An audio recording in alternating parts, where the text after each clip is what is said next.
الحمد لله رب العالمين والصلاة والسلام على أشرف الأنبياء وسيد المرسلين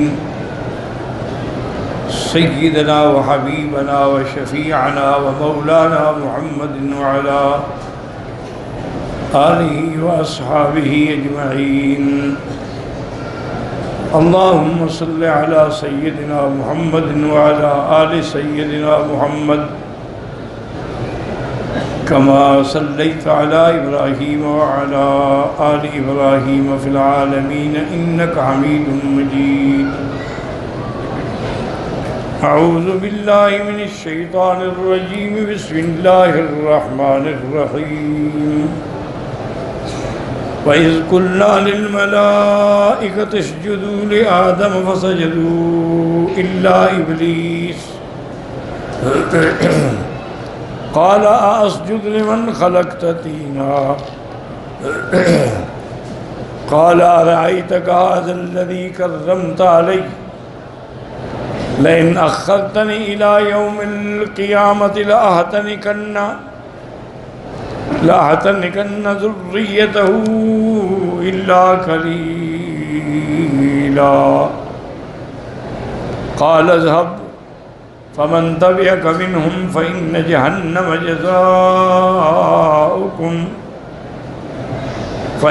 جهنم جزاؤكم جزاء موفورا واستفزز من استطعت منهم بصوتك وأجلب عليهم بخيلك ورجلك وشاركهم في الأموال والأولاد وعدهم وما يعدهم الشيطان إلا غرورا إن عبادي ليس لك عليهم سلطان وَكَفَى بِرَبِّكَ وَكِيلًا. ان آیات مبارکہ میں اللہ تبارک و تعالی نے قصہ سجود آدم علیہ السلام کا ذکر فرمایا ہے اور اپنے بندوں کو یہ درس دینا ہے، یہ سبق دینا ہے، یہ ہدایت دینی ہے کہ شیطان تمہارا ازلی دشمن ہے، وہ آج سے دشمن نہیں ہوا ہے. اس کی دشمنی کی ابتدا جو ہے وہ تمہارے ابا حضرت آدم علیہ السلام سے ہے. اللہ تبارک و تعالی نے جتنی مخلوق پیدا فرمائی ہے نا وہ مختلف جنس سے ہے، یاد رکھیں. مثلا فرشتے ہیں، ملائکہ ہیں، وہ اللہ نے نور سے پیدا کی، وہ نورانی مخلوق ہے، کھانے سے پاک، پینے سے پاک، شہوانیت سے پاک، حیوانیت سے پاک، اللہ کے فرما بردار، مطیع، اور ان کی غذا جو ہے وہ تسبیح اور تقدیس ہے کہ سبوح قدوس ربنا رب الملائکۃ والروح. یہ ایک مخلوق. دوسری مخلوق جو ہے وہ جن ہے. اللہ نے ان کو آگ سے پیدا کیا اور جن جو ہیں وہ الگ ایک جنس ہے، ایک مخلوق ہے یعنی وہ. اور تیسری مخلوق جو ہے وہ انسان ہیں، بشر ہیں، اور ان کی ابتدا جو ہے حضرت آدم علیہ السلام سے. آدم علیہ السلام جو ہے وہ ابو البشر ہیں، ابو الانس ہیں، جیسے ابلیس جو ہے وہ ابو الجن ہے. اور باقاعدہ ان کا ذکر جو ہے اللہ کے قرآن میں وضاحت کے ساتھ موجود ہے. خلق الانسان من صلصال کالفخار وخلق الجان من مارج من نار. اور اللہ کا باقی جتنی مخلوق ہے نا، یاد رکھو، جتنے حیوانات ہیں، چرند ہیں، پرند ہیں، حشرات ہیں، ان سب کو اللہ نے پانی سے پیدا کیا ہے. واللہ خلق کل دابۃ من ماء. ہر جاندار چیز کو اللہ نے پانی سے پیدا کیا. اور حیات انسانی کا جو یعنی اصل ہے وہ بھی پانی ہے. وَجَعَلْنَا مِنَ الْمَاءِ كُلَّ شَيْءٍ حَيٍّ. پانی نہ ہو تو پھر کچھ بھی زندگی میں کوئی آدمی زندہ نہیں رہ سکتا. یہ اللہ کی سب سے بڑی نعمت ہے. اور دوسری بات یہ بھی یاد رکھ لیں کہ یہ شرف جو ہے اللہ نے فرشتوں کو پیدا کیا، جنات کو پیدا کیا، مخلوقات کو، تو کن حکم دیا ہو گئی. یہ شرف جو ہے ہمارے ابا آدم کو ملا ہے کہ اللہ نے اپنے ہاتھوں سے بنایا. خلقتہ بیدی. اللہ نے قرآن میں فرمایا کہ میں نے اس کو اپنے ہاتھوں سے اللہ کے ہاتھ ہیں، ہمارا ایمان ہے، لیکن جیسے اس کو زیبا ہے ہم بحث نہیں کریں گے کہ وہ ہاتھ کیسے ہیں. ایمان لائیں گے لیکن اس کی کیفیت کمیت میں بحث نہیں کریں گے، چونکہ خالق کی صفت میں بحث کرنا جو ہے وہ مخلوق کا کام نہیں. بس جو اللہ نے فرمایا ہمارا ایمان. اور جنوں کو اللہ نے، اور پھر اللہ نے یہ بھی حکم دیا، یہ بڑی تفصیل ہے لیکن کہیں اختصار ہوتا ہے، کہیں تفصیل ہوتی ہے، کہیں ابہام ہوتا ہے، کہیں اجمال ہوتا ہے، پھر تفصیل ہوتی ہے. یہ اسلوب ہے اللہ کے قرآن کا. جیسے کہ پہلے ایک اور صورت میں ہے کہ وَإِذْ قَالَ رَبُّكَ لِلْمَلَائِكَةِ انی جاعل فی الارض خلیفہ. اللہ نے ملائکہ سے فرمایا کہ میں زمین میں اپنا ایک نائب بھیجنا چاہتا ہوں.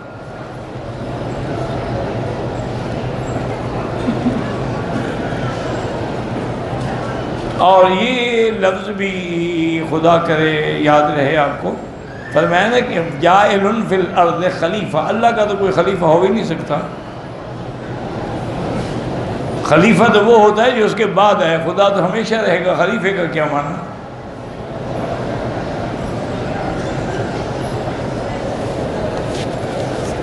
اب میں کیا کروں، منہ میں آ جاتی، میں روک بھی نہیں سکتا، لیکن اللہ کرے کہ سمجھ آ جائے، یہ میں بھی سمجھا سکوں. اب میرے بس میں بھی تو نہیں نا. تو یاد رکھو کہ خلیفے کا معنی کیا ہوتا ہے؟ جو بعد میں آئے. جیسے فرمایا وَالَّذِي جَعَلَ اللَّيْلَ وَالنَّهَارَ خِلْفَةً. ہم نے رات کو دن کا خلیفہ بنایا، دن کو رات کا خلیفہ بنایا. دن چلا گیا، رات آ گئی، تو خلیفہ آ گیا نا. اسی طرح جیسے کہ سیدنا ابو بکر جو ہیں وہ میرے آقا کے خلیفہ ہیں، کہ حضور کی وفات کے بعد جو خلافت ابو بکر کو ملی.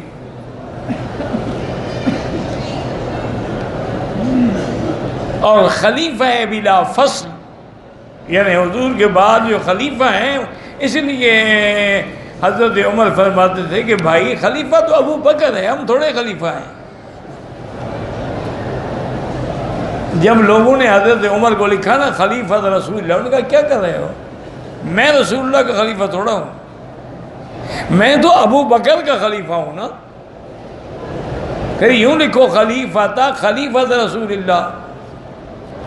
پھر میرے بعد جو ہے کہ پھر لکھو گے خلیفہ چھوڑو بس امیر المومنین. خلیفہ صرف ابو بکر ہے. اس ضمن میں چونکہ حضور کے بعد یہ آئے ہیں تو خلفاء کہلائے، ورنہ اصل خلافت جو ہے وہ تو ابو بکر کی ہے.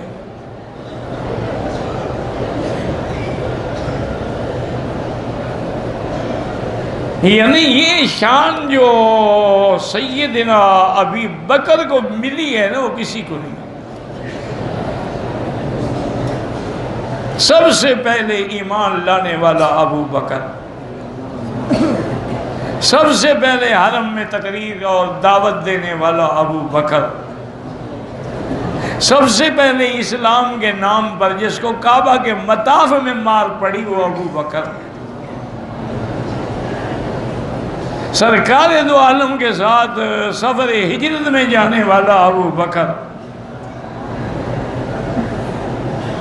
اور پھر سارا خاندان جو ہے اعلیٰ سے ادنیٰ تک سب مسلمان، باپ بھی مسلمان، ماں بھی مسلمان، اولاد بھی مسلمان، اولاد کی اولاد بھی مسلمان. یہ مقام صرف ابو بکر کو ملا. دیکھیں نا حضرت عمر کی بڑی شان ہے، لیکن باپ تو کافر ہے. خطاب کا بیٹا ہے، خطاب تو اسلام نہیں لائے. یہ ابو بکر ہے کہ جس کے ابا بھی ایمان لائے، ماں بھی ایمان لائی، بیوی بھی، اولاد بھی، اولاد کی اولاد بھی، لڑکے بھی، لڑکیاں بھی. اور پھر خدا کی شان دیکھیں کہ سارا خاندان خدمت رسول اللہ میں ہے صلی اللہ علیہ وسلم. اس لیے علماء نے یہاں پر ایک بڑی عظیم نکتے کی بات لکھی ہے. اللہ مجھے سمجھانے کی توفیق دے. کیوں جب تک اللہ توفیق نہ دے بندہ کیا سمجھا سکتا ہے؟ انسان کی کیا طاقت؟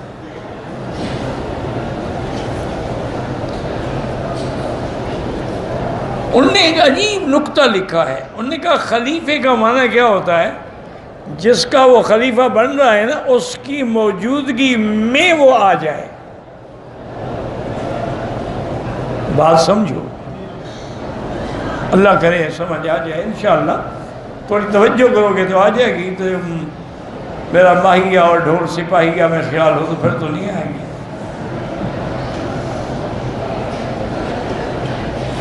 مدتیں ہو گئی لیکن ڈھول سپاہی ابھی تک ہے. اللہ اکبر، اللہ اکبر. تو اب یہ دیکھیں کہ مثلاً آج رات ہم نے رمضان کا چاند دیکھا اور تراویح شروع ہو گئی، حالانکہ رمضان تو ہوا ہی نہیں. بھئی روزہ تو صبح ہوگا نا، لیکن اس کا اثر رات میں آ گیا کہ وہ رات کا خلیفہ ہے، کہ رات کو تراویح شروع ہو گئی. اسی لیے وہ لیلۃ رمضان ہو گئی. جیسے ہم کہتے ہیں لیلۃ الجمعہ یعنی جمعہ رات. اب حالانکہ جمعہ تو صبح ہے، اس لیے بعض لوگ جمعہ رات کہتے ہیں. جمعہ کے بعد جو رات آئے گی اس کو جمعہ رات کہتے ہیں. یہ تو خمیس کے بعد آ گیا نا جمعہ، لیکن صحیح یہ ہے کہ یہی جمعرات ہے. تو اب جیسے رات کے یعنی ابھی روزہ نہیں رکھا، اثر آ گیا. اسی طرح کہتے ہیں خلیفہ ہوتا ہی وہی ہے جو جس کا خلیفہ بن رہا ہے اس کی موجودگی میں آ جائے. یہ ابو بکر کو شان ملی ہے کہ حضور زندہ ہیں اور اللہ کے نبی نے ان کو اپنے مصلی پہ کھڑا کر دیا. مروا ابا بکر فلیصلی بالناس. حضور نے فرمایا ابو بکر کو حکم دو اب نماز پڑھائے لوگ. حالانکہ بی بی عائشہ نے روکا، بی بی عائشہ نے روکا، اور بی بی عائشہ نے بی بی حفصہ کو بھی ساتھ بھی لایا اور بیویوں کو بھی ساتھ بھی لایا کہ آپ کہیں کہ ابو بکر کو نہ حکم دے نماز کا، کسی اور کو حکم دے دے. اس کی بتائے وجہ کیا تھی؟ وجہ یہ تھی کہ بی بی عائشہ چاہتی تھی کہ کوئی میرے باپ کے مصلی پہ آنے پر تفاعل نہ پکڑے کہ ابو بکر انتظار میں تھا کہ حضور فوت ہوں میں مصلی پہ ہوں. لیکن حضور ناراض ہے. فرمایا صواحبات یوسف، تم وہ یوسف کی خواتین ہو جن نے ہاتھ کاٹ ڈالے تھے، مجھے بھی دھوکہ دینا چاہتی ہو؟ مروا ابا بکر فلیصلی بالناس. اور ایک بات کو ساتھ بھی لا لینا تو پھر بات اور زیادہ سمجھ آ جائے گی. اللہ نے فرمایا کہ میرا نبی میرا مدنی تو کوئی بات کا حکم شریعت کا دیتے بھی دنیا نہیں، شریعت وما ينطق عن الهوى، اپنی خواہش سے حکم نہیں دیتے. ان هو الا وحی یوحى. معلوم ہوتا ہے کہ ابو بکر کو مصلی پہ کھڑے کرنے کا حکم اللہ نے دیا.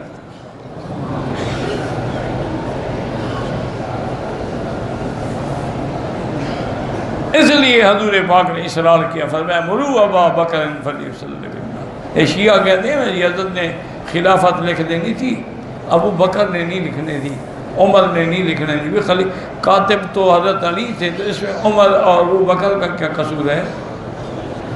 جب وہ گھر سے چلے گئے تو حضرت علی کاغذ قلم لے آتے لکھوا لیتے، کاتب تو وہ ہیں، ان کے ذمے ہے۔ اور اگر حضور کا وہ کہنا کہ ایتونی بقرطاس اللہ کا حکم تھا، پھر حضور نے کیوں پورا نہیں کیا؟ ابو بکر کے لیے جو حکم تھا وہ تو پورا کیا۔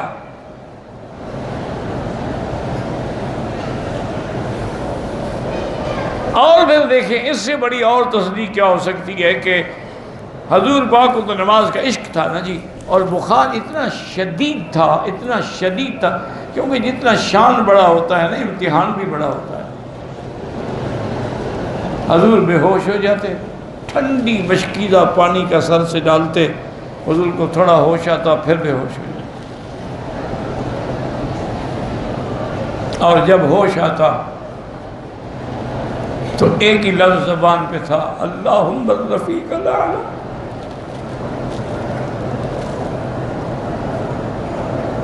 اللہم اعنی علی سکرات الموت، دعا کریں اللہ ہم سب کا خاتمہ ایمان کر، یا اللہ ہمیں بھی سکرات الموت کی شدت سے بچا لینا،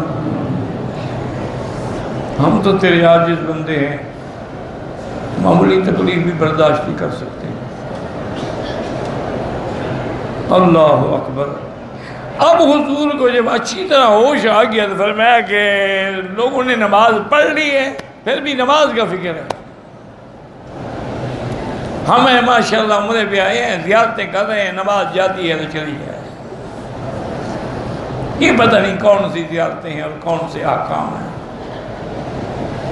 یہ غار ثور، غار ہرا تم جانتے ہو، صحابہ نہیں جانتے تھے، حضور کے پاس کوئی گیا غار ثور پہ اور غار ہرا کی زیارت کرنے کے لیے؟ ان کو پتہ نہیں تھا، تمہیں پتہ ہے ماشاءاللہ۔ اللہ کے بندے، واقعی وہ مقدس مقام ہے جہاں حضور کے قدم لگے ہوں، جہاں حضور بیٹھے ہوں، جہاں حضور نے نماز پڑھی ہوں، جس چیز کو حضور نے ہاتھ لگایا اور نعمت ہے عظیم۔ لیکن جب اللہ کا کعبہ اللہ نے دکھا دیا، اس سے بڑی زیارت پھر دنیا میں کون سی ہے؟ جس کو دیکھ کے حضور روتے تھے کہ واللہ انک لخیر ارض اللہ، حضور رونے لگ گئے، فرمایا کعبہ لو ما اخرجنی قومی، اگر میری قوم مجھے نہ نکالتی مکے سے تو میں کبھی تمہیں چھوڑ کے نہ جاتا۔ اللہ اکبر۔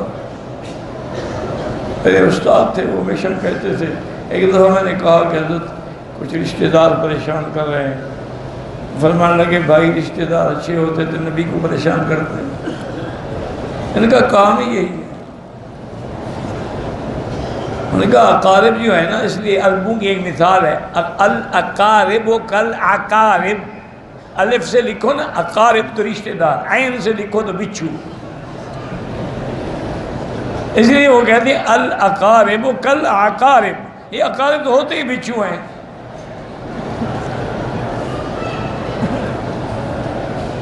کہ دور ہوں تو دھواں دیں اور قریب ہوں تو جل جائیں، ان کا تو کام یہی ہے۔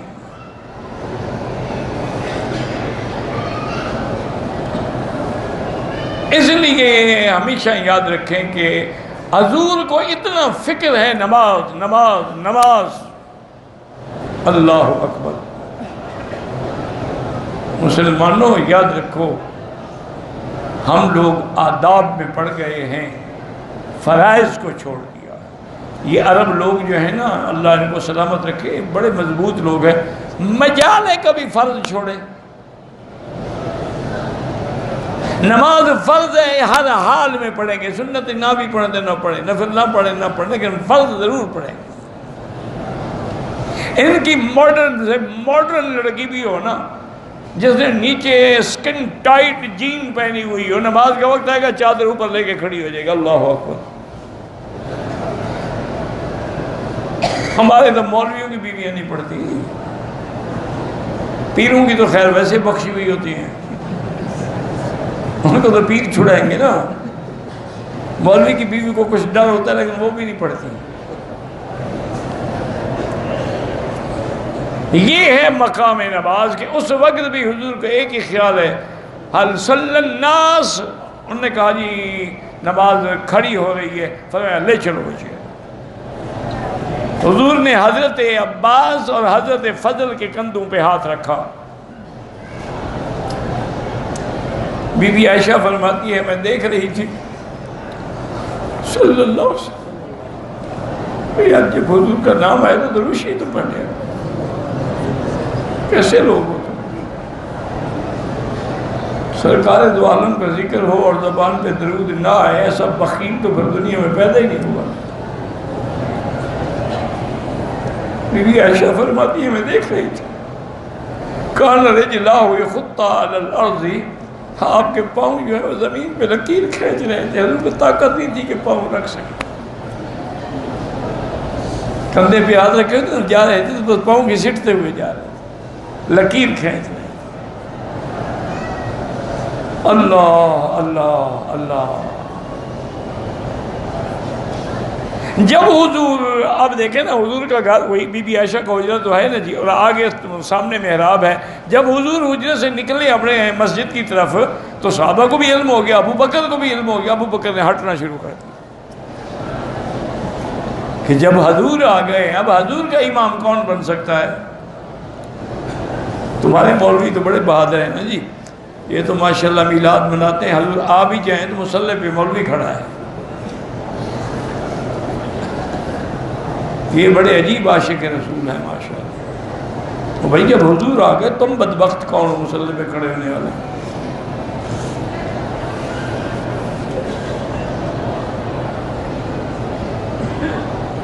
سیدہ ابو گھٹنے لگے. حضور نے فرمایا اللہ رسلک یا ابی بکر، ابو بکر یا کھڑے رہو. لیکن ابو بکر پھر بھی پیچھے ہٹے.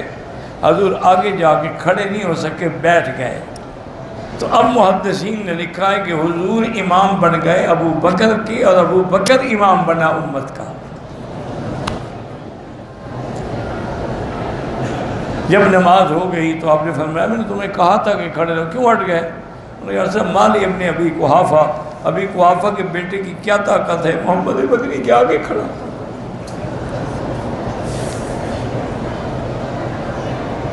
تو اس لیے اب یاد رکھیں کہ وہ خلیفہ کون ہوتا ہے جو حضور کی موجودگی میں مصلی پہ آ گیا. اسی لیے حضرت عمر نے ثقیفہ بنو ساعدہ میں جب بیعت ہونے والی تھی تو انہوں نے یہی دلیل پکڑی تھی. انہوں نے کہا تھا کہ اے اصحاب رسول اللہ، جس بندے کو اللہ نے ہمارے دین کا امام بنا لیا ہے ہم دنیا کے امام کیسے نہ بنائیں. فبایع الناس، سب نے بیعت کی. یہ بھی ملنگ جھوٹ بولتے ہیں کہ علی نے بیعت نہیں کی. حضرت علی نے بیعت کی، لیکن صرف ان کو غصہ تھا کہ مجھے بیعت کے وقت کیوں نہیں بلایا. تو آپ نے کہا اس وقت کوئی وقت ہی نہیں تھا. نظام مدینے کو سنبھالنے کے لیے ضروری تھی کہ فیصلہ ہو جائے جلدی.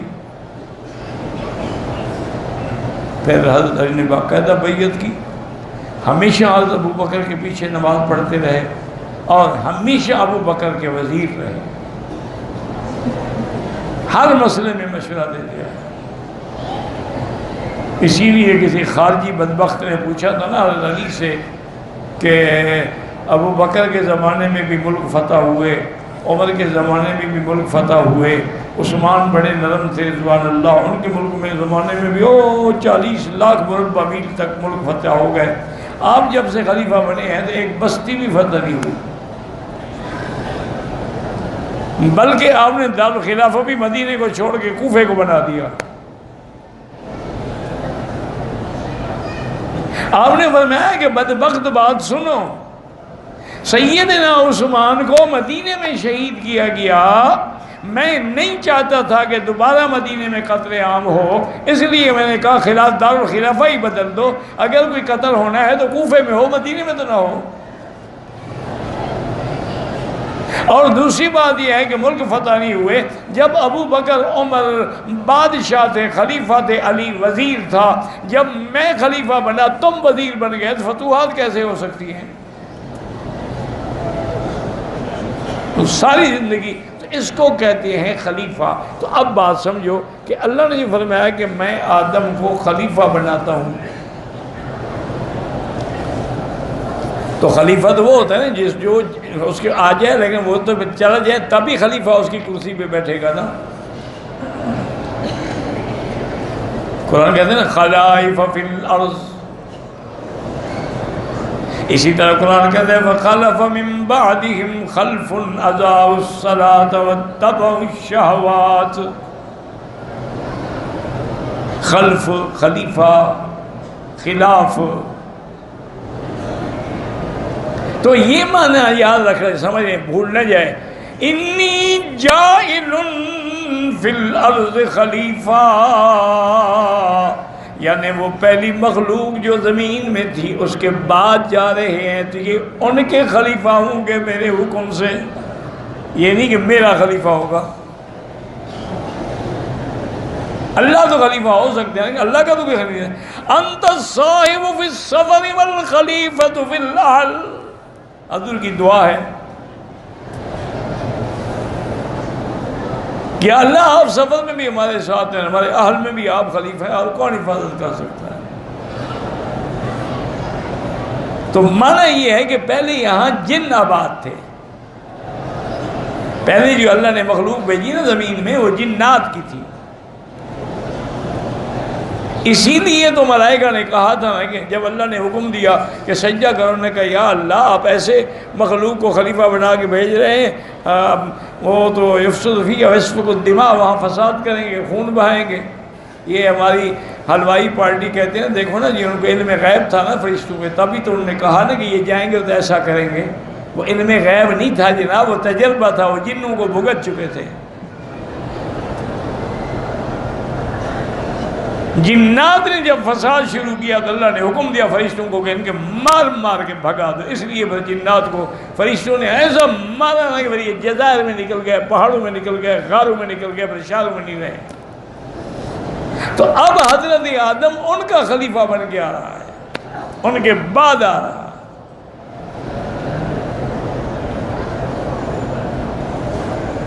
اور یہ بھی اللہ تبارک و تعالی نے فرمایا کہ آدم کو سجدہ کرو۔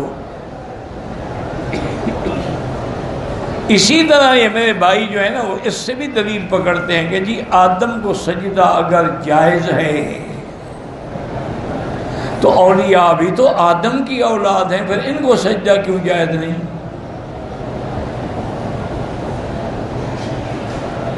اور اگر یوسف علیہ السلام کو سجدہ جائز ہے اور سجدہ بھی باپ ماں اور بھائی کریں تو اگر تو وہ بھی تو انسان ہیں، بشر ہیں، یہ بھی انسان ہیں، یہ بھی اللہ کے اولیاء ہیں، اللہ کے محبوب ہیں، اللہ کی عباد ہیں، ان کو پھر سجدہ جائز کیوں نہیں؟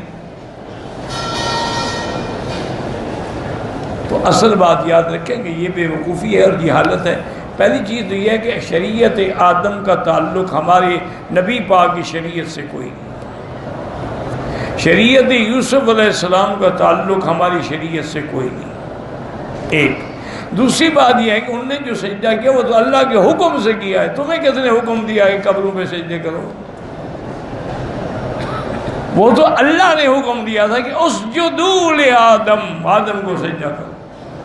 تمہیں کس نے حکم دیا ہے جناب کہ جا کے قبروں پہ سجدے کرو اور ماتھا ٹیکو؟ وہ تو حکم خداوندی تھا۔ یوسف علیہ السلام کو جب اس کے والدین نے اور بھائیوں نے سجدہ کیا تو انہوں نے فوراً وہی بات یاد کی اور کہا ابا جان ھذا تعویل رؤیایا من قبل، ابا جان یہ میں نے خواب جو دیکھا تھا نا آپ کو کہا تھا یہ وہ خواب ہے، اس کی تعبیر آج بھی، اور نبی کا خواب جو ہے وہ وحی ہوتا ہے، وہ اللہ کا حکم ہوتا ہے، پھر وہ سجدہ بھی اللہ کے حکم سے ہے۔ اگر ہاں کسی آیت میں، حدیث میں، خلفاء راشدین کے اقوال میں، اجماع میں کسی امام سے یہ بات ہے کہ قبر کو سجدہ جائز ہے تو پھر تو بات ہے نا کوئی دلیل ہونا، ایسے تو نہیں نا کہ بھئی دلیل کوئی بھی نہیں، بس یہ اگر ہم کرتے ہیں تو پھر مگر کیا ہے، اگر مگر تو کوئی دین نہیں ہوتا۔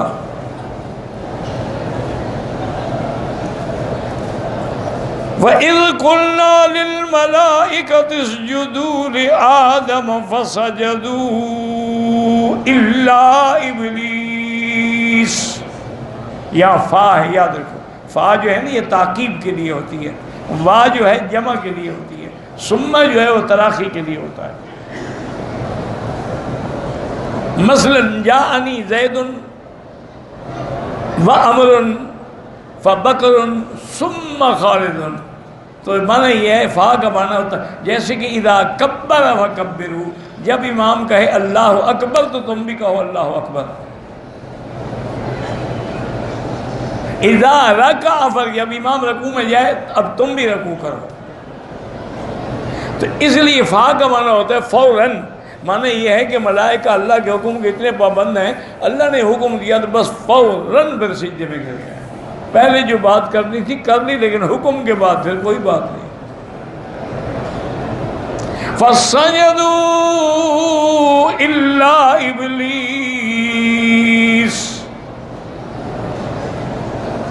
سب ملائکہ نے سجدہ کیا مگر ابلیس نے نہیں کیا۔ اب بعض ملاحدہ اور زنادقہ دین کے دشمن جو ہیں وہ ایک استدلال یہ بھی کرتے ہیں کہ بھی یہ حکم تو ملائکہ کا تھا نا، تو ابلیس تو ملائکہ تھا نہیں، وہ تو جن تھا، اس پر کیوں ناراضگی آ گئی؟ ابلیس تو جن ہے، حکم ہے اذ قلنا للملائکہ۔ تو اس کے علماء نے دو جواب دیے ہیں، ایک تو یہ ہے کہ جب بڑے کو حکم دیا جائے تو چھوٹا خود بخود تابع ہوتا ہے۔ جب وہ ملائکہ ساتھ رہتا تھا، جب فرشتوں کو حکم ہو گیا تم بھی اس کو، لیکن اصل بات یہ کہ اللہ نے اس کو بھی حکم دیا تھا، اس لیے دوسری آیت میں وضاحت ہے۔ قال یا ابلیس ما منعک ان تسجد لما امرتک، اللہ نے فرمایا ابلیس میں نے تمہیں حکم دیا کیوں نہیں کیا سجدہ تم؟ اللہ تو جانتے تھے نا کہ اس نے کیوں سجدہ نہیں کیا، لیکن مخلوق کو سمجھانا ہے نا۔ انہوں نے کہا اللہ میاں میں اس کو سجدہ کروں جس کو آپ نے مٹی سے بنایا، اس سے تو میں بہتر ہوں، میں آگ سے پیدا ہوا ہوں، آگ روشن کرنے والی ہے، مٹی تو بجھانے والی ہے، اور آگ جو ہے وہ اوپر بلند ہونے والی ہے، مٹی تو نیچے بیٹھنے والی ہے۔ اور اللہ کی شان یہ ہے کہ آج بھی دنیا کا سارا نظام جو ہے تقریباً وہ آگ سے چل رہا ہے۔ اگر آگ نہ ہو، نہ آپ کے ہوائی جہاز اڑے، نہ گاڑیاں چلیں، نہ موٹریں چلیں، نہ انجن چلیں، نہ مشینری، سب آگ ہی ہے نا۔